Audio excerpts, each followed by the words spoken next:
నమస్కారం వార్తలకు స్వాగతం. ముందుగా ముఖ్యాంశాలు. మాజీ మంత్రి అంబటి రాంబాబు ప్రెస్ మీట్, పలు అంశాలపై వివరణ.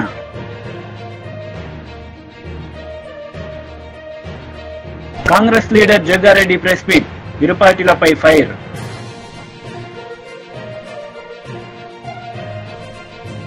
టీడీపీ లీడర్ మీడియా సమావేశం నిర్వహించారు. ఈ సందర్భంగా పలు అంశాలపై ఆమె మాట్లాడారు.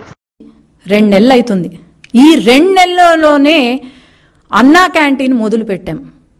పేదవాడికి ఒక అన్నం పెట్టే అన్నా క్యాంటీన్ ని కూడా వీళ్ళు కామెంట్లు చేస్తూ, శుభ్రత గురించి కామెంట్లు చేస్తూ, మరి 5 సంవత్సరాల నుండి వీళ్ళు ఏమైనా మంచి చేశారా అంటే లేదు, ఇప్పుడు మంచి చేస్తున్నారు అంటే వీళ్ళు అడ్డుపడుతున్నారు.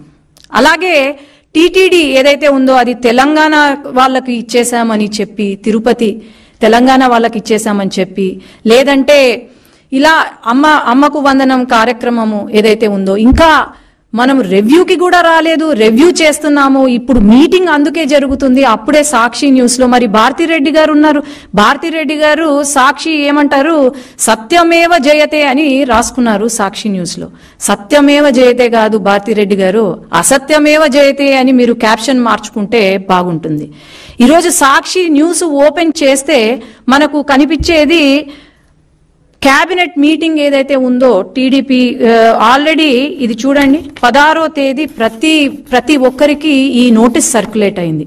28వ తేదీన మనకు క్యాబినెట్ మీటింగ్ ఉంటుంది అని చెప్పి, మరి ఈ రోజు ఎందుకు సాక్షిలో ఎటువంటి ఇది లేకుండా లేదు, క్యాబినెట్ మీటింగ్ కావాలనే పోస్ట్పోన్ చేశారు అని లోకేష్ అన్న పైన దుష్ప్రచారాలు చేస్తున్నారంటే వీళ్లకు ఫాల్స్ ప్రచారము తప్ప ఏమీ లేదు. జగన్మోహన్ రెడ్డి గారు ఈ 5 సంవత్సరాలు చేసింది బాగానే చేశారు అని అనుకుంటున్నట్టున్నారు. మరి ఇప్పుడు ఎంతసేపు ఫేక్ ప్రచారము తప్ప, పార్ట్ టైం పొలిటీషియన్ గా మారిపోయారు తప్ప ఇంకేం లేదు. కాబట్టి ప్రతి ఒక్కరికి తెలుసు, ప్రజలకు ప్రతి ఒక్కరికి తెలుసు, ఈ 5 సంవత్సరాల కాలం మీరు ఎలా పాలన చేశారు అనేది తెలుసు. ఈ 5 సంవత్సరాల్లో ఎంతమందికి ఉద్యోగాలు ఇచ్చారు, లేకపోతే ఎంతమందిని ఆదుకున్నారో తెలుసు. కాబట్టి అనవసరంగా దుష్ప్రచారాలు చేసి మళ్ళీ 11 సీట్లకు కూడా కాకుండా, పార్టీయే లేకుండా, పుట్టగతులు లేకుండా అయితే మీరు చేసుకోవద్దండి అని నా మనవి.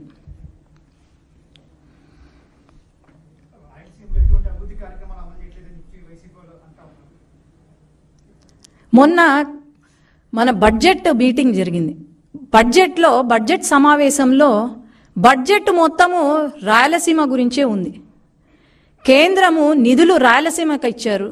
అట్లాగే రైల్వేస్ కానివ్వండి, ఇండస్ట్రియల్ హబ్ కానివ్వండి, అన్నీ కూడా రాయలసీమకు ఇచ్చారు. మరి జగన్మోహన్ రెడ్డి గారు రాయలసీమ వ్యక్తే కదా, మరి రాయలసీమని ఏమైనా అభివృద్ధి చేశాడా? ఒక ఇండస్ట్రీ తీసుకొచ్చాడా? లేదంటే మా రాయలసీమలో ఉన్న ప్రజలకు లేకపోతే పిల్లలకు ఒక ఉద్యోగం ఇచ్చాడా? నాకు మొత్తం డీటెయిల్స్ ఇవ్వమనండి. లేదే. రాయలసీమ గురించి ఎవరైనా ఆలోచన చేశారు అంటే అది కేవలం నారా చంద్రబాబు నాయుడు గారు తప్ప ఇంకెవరూ చేయలేదని నేను చెప్తున్నాను.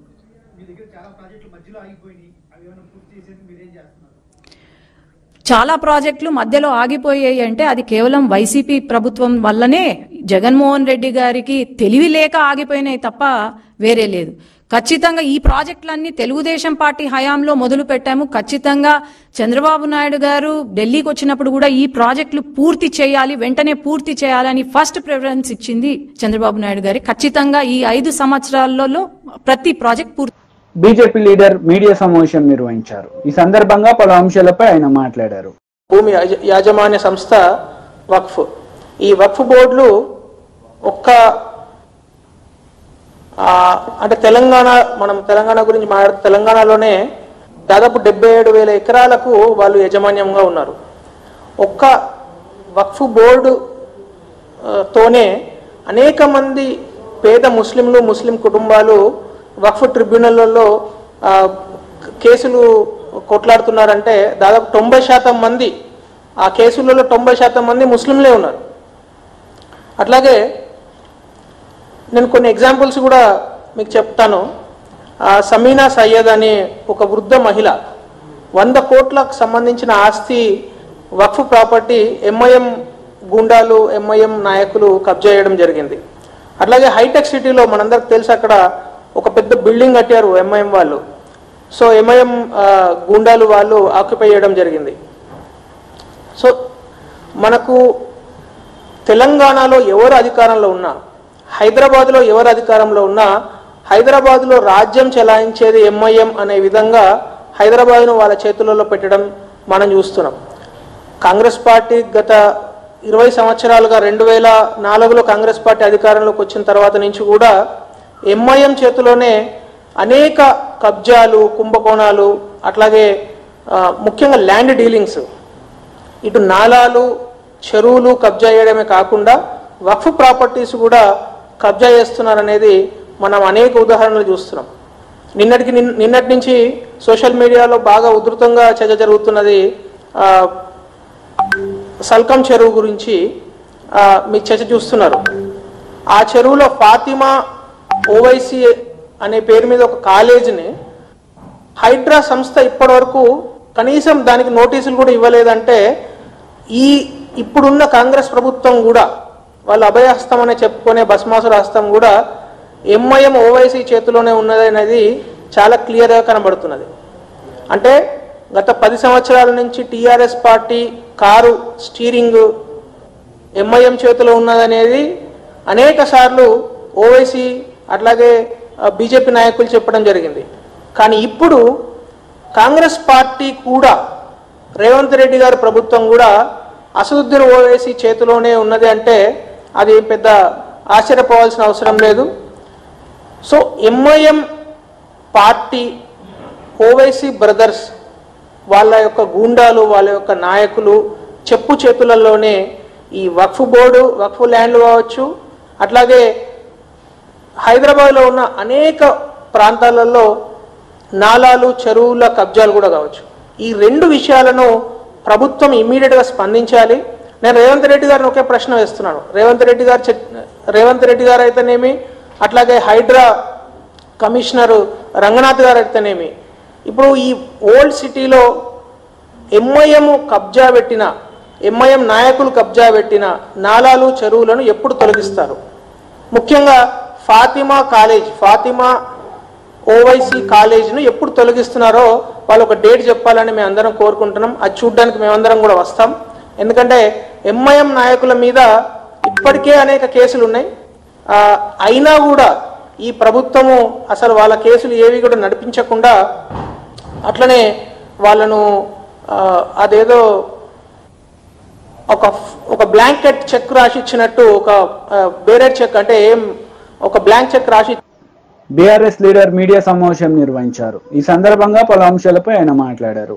ద్వారా రాజకీయ పబ్బం గడుపుకోవాలనుకునేటువంటి పార్టీలకు బీఆర్ఎస్ పార్టీ పేరు వింటేనే వాళ్లకు ఒక రకమైనటువంటి గందరగోళ, భయానకమైనటువంటి పరిస్థితులు ఉన్నాయి. కాబట్టి దీన్ని మనం ఖచ్చితంగా ఈ 2 పార్టీలు కూడా బీఆర్ఎస్ పార్టీ ఉంటే పుట్టగతులు ఉండవనేటువంటి భయంతో, ఆందోళనలతో మాట్లాడుతున్నటువంటి మాటలు.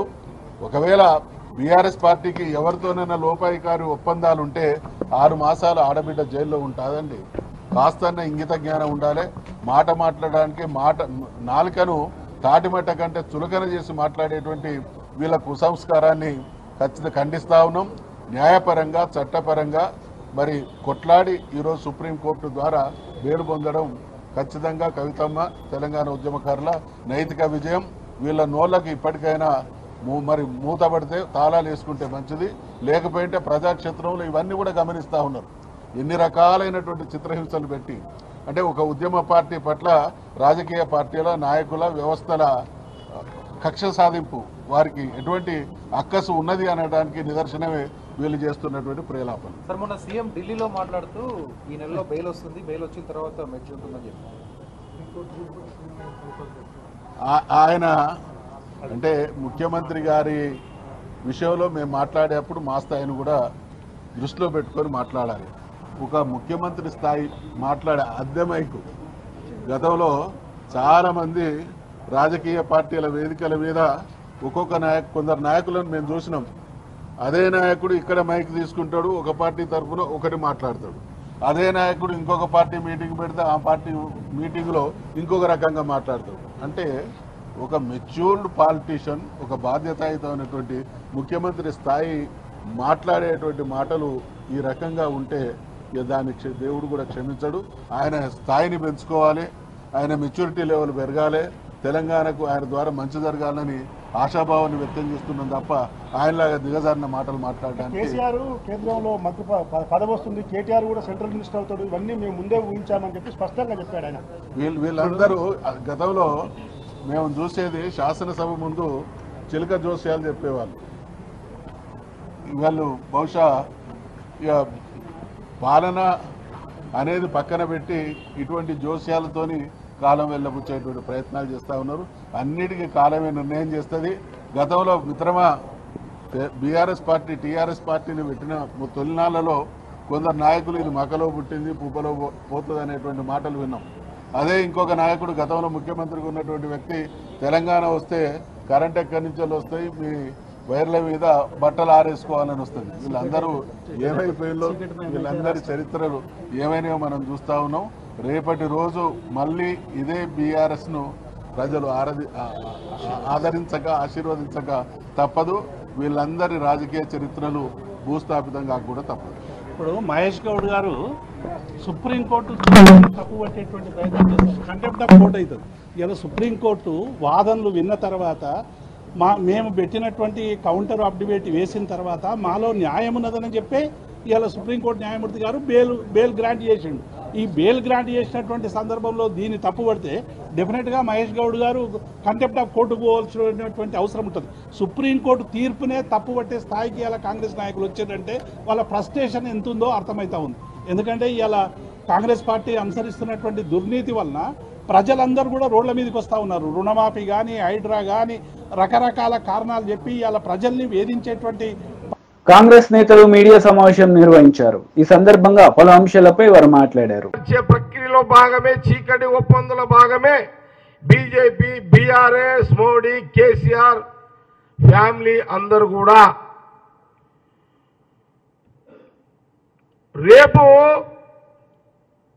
సరే బయట ప్రచారం జరుగుతున్నది, వీళ్ళు విలీనం అవుతారు, బీఆర్ఎస్ బీజేపీలో విలీనం అవుతారు ప్రచారం జరుగుతున్నది. ఆల్రెడీ చాలా మంది ప్రజలు అనుకుంటున్నారు బయట.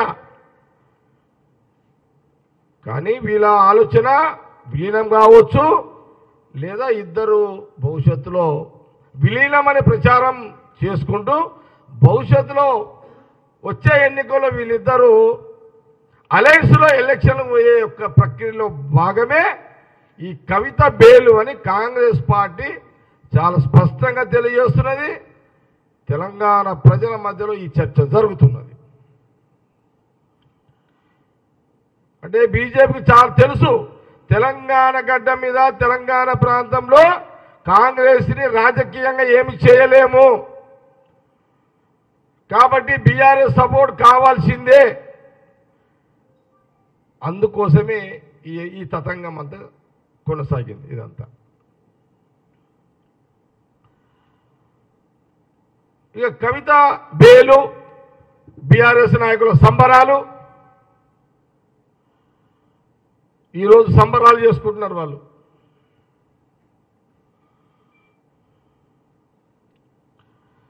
ఆ సంబరాలకు సంబంధించిన విమర్శ, దానికి సంబంధించిన మాట మళ్ళీ చెప్తా. కానీ తెలంగాణ ప్రజలకు స్పష్టత తెలియదలుచుకున్నాం ఏంటంటే, ఈ యొక్క రాజకీయ చీకటి ఒప్పందము భవిష్యత్తులో బీఆర్ఎస్ బీజేపీ ప్రయాణం చేసే భాగంలో కవితకు బెయిల్ అనేది చాలా క్లియర్గా స్పష్టంగా చెబుతూ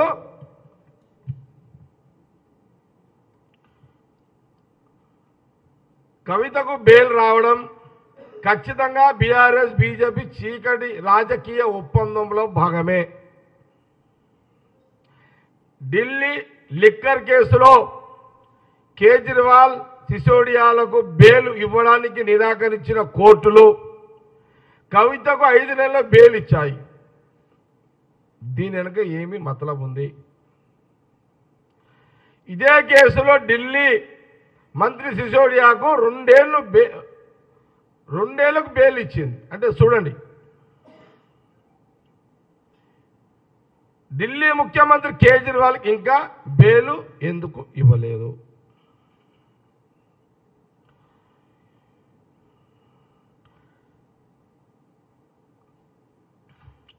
ఈ ఒప్పందాలు ఏది బీఆర్ఎస్ బీజేపీ యొక్క చీకటి ఒప్పందాలు తెలంగాణలో కాంగ్రెస్ పార్టీ అధికారంలో వచ్చిన మొదటి రోజు నుంచే ప్రారంభమైనాయనేది ఒక అనుమానాన్ని వ్యక్తపరుస్తున్నాము. ఇది నిజం కూడా. బీజేపీ ఒప్పందాల భాగమే బీఆర్ఎస్ తెలంగాణలో తన పార్టీ బలహీనపరుచుకున్నది. ఎందుకంటే 10 ఏళ్ళు గవర్నమెంట్ ఉన్న బీఆర్ఎస్ ఇంత బలహీనంగా బీఆర్ఎస్ తెలంగాణలో దిగజారడానికి కారణం ఏంటయ్యా అంటే కవిత జైలు, కవిత అరెస్టు, కవితను బయటికి తీసుకురావాలి, కాంగ్రెస్ను దెబ్బ కొట్టాలి కాబట్టి బీజేపీ కలవక తప్పదు. ఇటు బిడ్డ కోసము, అటు రాజకీయ ఉనికి కోసము కాంగ్రెస్ను డైరెక్ట్గా కొట్లాడే సత్తా ఇప్పుడు కేసీఆర్ లేకపోవడము, ఇవన్నీ కారణాలలో భాగమే ఈ యొక్క కవిత. వైసీపీ లీడర్ అంబటి రాంబాబు మీడియా సమావేశం నిర్వహించారు. ఈ సందర్భంగా పలు అంశాలపై ఆయన మాట్లాడారు. ఎన్డీఏ ప్రభుత్వం అధికారంలోకి రావడం, కూటమి ఈ ఆంధ్రప్రదేశ్లో అనూహ్యంగా చాలా పెద్ద మెజారిటీలతో గెలుపొందడం జరిగింది. దీని మీద మేమందరం షాక్ గురవటం అయ్యాం. సహజమైనటువంటి అంశం. గెలుస్తాం అనుకున్నాం కాబట్టి, ఓటం పాలయ్యాం కాబట్టి షాక్ గురయ్యాం. ఇది నమ్మలేనటువంటి అంశంగా మాకు అనిపించింది. అయినా ప్రజాస్వామ్యంలో ప్రజలు ఇచ్చిన తీర్పుని అంగీకరించాలనే ఉద్దేశంతో ముందుకు వెళ్తూ ఉన్నాం. ఈ దశలో భారతదేశంలో ఉన్నటువంటి అనేకమైనటువంటి డెమోక్రసీని కాపాడాలనేటువంటి సంస్థ లైక్ ఓట్ ఫర్ డెమోక్రసీ అనేటువంటి ఒక సంస్థ మొన్న జరిగినటువంటి ఎన్నిక మీద, వాటి నిర్వహణ మీద కొన్ని అనుమానాలు వ్యక్తం చేయడం జరిగింది. మాకు కూడా ఉన్నటువంటి అనుమానాలు, ఈ అనుమానాలు వ్యక్తం చేయటం ద్వారా మరింతగా బలపడుతూ వచ్చాయి. ఈ అనుమానాలను నివృత్తి చేయవలసినటువంటి బాధ్యత ఎలక్షన్ కమిషన్ ఆఫ్ ఇండియాకు ఉంది. ఎలక్షన్ కమిషన్ ఆఫ్ ఇండియా అనేది ఒక ఇండిపెండెంట్, రాజ్యాంగబద్ధమైనటువంటి ఒక సంస్థ. ఆ సంస్థ నిర్వహించినటువంటి ఎన్నికలో ట్రాన్స్పరెంట్గా ఎక్కడ ఏ లోపం లేకోకుండా జరిగింది అని అనిపించవలసినటువంటి బాధ్యత వారికి ఉంది. ఇక్కడ గమనించాల్సిన అంశం ఏమిటంటే, ఎన్నికలు 13వ తారీఖున ఆంధ్రప్రదేశ్లో జరిగినప్పుడు సుమారుగా 6 గంటలకి ఎన్నికల పోలింగ్ అయిపోతుంది. పోలింగ్ అయిపోతుందంటే ఓట్లు వేసే కూడా 4 గంటలకు అయిపోతుంది. ఎందుకంటే 6 గంటలకు అయిపోదు. ఎందుకంటే 6 గంటలకు ఎన్నిక జరిగినప్పుడు, ఆ టైం అయిపోయినప్పుడు 6 గంటలు అవ్వగానే ఆ ప్రాంగణంలోకి ఎవరైతే ప్రవేశించారో వారందరికీ టోకెన్స్ ఇచ్చి వాళ్ళను కూడా అయిపోయేంత వరకు, క్యూలు అయిపోయేంత వరకు ఓటు వేసే విధంగా వారికి అవకాశం కల్పిస్తారు. 6 గంటలకి పోలింగ్ టైం అయిపోయిన తర్వాత కొన్ని చోట్ల పోలింగ్ ముగిసి ఉండదు, కొన్ని చోట్ల ముగిసి ఉంటుంది. పోలింగ్ టైం 6 గంటలకు అయిపోయిన తర్వాత ఎలక్షన్ కమిషన్ కొన్ని ఫిగర్స్ రిలీజ్ చేసింది. అదేమిటంటే, మాకు అందిన సమాచారం ప్రకారం 68.12% ఆంధ్రప్రదేశ్లో పోల్ అయినాయి అని. మిగతా డీటెయిల్స్ తర్వాత ఇస్తాము అన్నారు. ఎందుకంటే మిగతా డీటెయిల్స్ అంటే ఆ తర్వాత కూడా ప్రాంగణంలో ఉన్న వారికి టోకెన్స్ ఇచ్చి ఓట్లు వేయించారు కాబట్టి అవి పెరుగుతాయి కాబట్టి. ఆ తర్వాత అదే రోజు 11:45 సుమారుగా ఆ ప్రాంతంలో మరొక అనౌన్స్మెంట్ చేశారు. అదేమిటంటే 76.5% అంటే పెరిగింది. 68.12 నుంచి 76.5కి పెరిగింది. పెరగడం అనేది సహజమైనటువంటి అంశం. ఆ తర్వాత ఫైనల్ ఫిగర్స్ ప్రకటించినప్పుడు 80.66 ప్రకటించారు. అంటే ఫస్ట్ ప్రకటించినప్పుడు 68.12, రెండవసారి ప్రకటించినప్పుడు అదే రోజున 76.5%, మళ్ళా ఫైనల్ ఫిగర్స్ ప్రకటించిన తర్వాత 80.66 ప్రకటించారు. చాలా డిఫరెంట్గా ఉన్నాయి. ఆ తర్వాత 13వ తారీఖున అయిపోయిన తర్వాత 4వ తారీఖున పోలింగ్ జరిగింది, కౌంటింగ్ జరిగింది. ఆ కౌంటింగ్ ఫిగర్స్ చూస్తే ఎంత ఉన్నాయంటే 82 పైచిలుకుంది పర్సంటేజ్. ఇది చాలా ఆశ్చర్యాన్ని కలిగిస్తున్నటువంటి అంశం. ఒకదానికి పొంతం లేనటువంటి అంశంగా అనిపిస్తా ఉంది. వాళ్ళు ఇచ్చిన ఫిగర్సే. దీన్ని క్లియర్ చేయాల్సిన అవసరం ఉంది. డేట్ ఎలక్షన్ కమిషన్ ఈ అనుమానాలను క్లియర్ చేయాలి. ఫైనల్ ఫిగర్స్ కి కౌంటింగ్ కి మధ్య ఎందుకు తేడా వచ్చింది? లేదు, పోలింగ్ టైం అయిపోయిన తర్వాత ప్రకటించినటువంటి దానికి మళ్ళా వాళ్లే ప్రకటించిన ఫైనల్ ఫిగర్ ఎంత హైప్ ఎలా వచ్చింది? ఇట్ ఈస్ చాలా అన్యూజువల్ గా జరిగింది.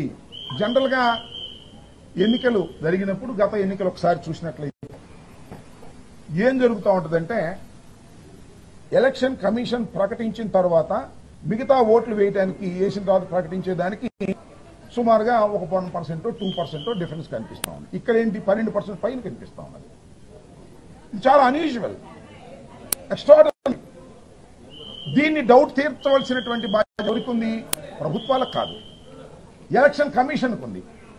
వాళ్ళు ఇంతవరకు తీర్చినటువంటి పరిస్థితి అనేక సందర్భాల్లో అడిగినా కూడా చాలా మంది, మేం కాదు, చాలా మంది ఇండియాలో అన్ని మంది అడుగుతా ఉన్నా కూడా దానికి ఇంతవరకు కూడా ఆ అనుమానాలను నివృత్తి చేసేటటువంటి కార్యక్రమం ఎలక్షన్ కమిషన్ చేయకపోవటం వల్ల ఉన్న అనుమానాలు మరింతగా పెరుగుతా ఉన్నాయి.